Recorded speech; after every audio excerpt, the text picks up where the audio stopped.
যখন কোনো বান্দা সূরা ফাতিহার একটা করে আয়াত বলে আলহামদুলিল্লাহি রাব্বিল আলামিন, সঙ্গে সঙ্গে আল্লাহ জবাব দিয়ে বলেন হামিদানি আবদি, বান্দা তুই আমার প্রশংসা করলি। আর রহমানির রহিম যখন বলে আল্লাহ বলেন আসনা আলাইয়া আবদি। মালিক ইয়াউমিদ্দিন যখন বলে আল্লাহ বলেন মাজ্জাদানি আবদি। এরপরে যখন বলে ইয়াকা না'বুদু ওয়া ইয়াকা নাস্তাঈন পর্যন্ত যখন বলে আল্লাহ বলেন বান্দারে তুই আমার কাছে কি চাস, প্রাণ খুলে চারে বান্দা।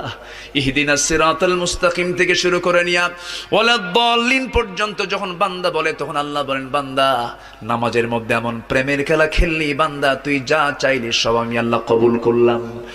ওই বান্দা যখন রুকুতে যায় আল্লাহ তখন অস্থির হন। ওই বান্দা যখন সিজদায় যাওয়ার জন্য প্রস্তুতি নাই, সমস্ত ফেরেশতাকে ডাক দিয়ে বলেন ও ফেরেশতারা, এই বান্দাগুলো আমাকে দেখলো না, রাসূলকে দেখলো না, কোরআনকে দেখে হাদিসকে বিশ্বাস করে আমাকে খুশি করার জন্য তার সবচেয়ে সম্মানজনক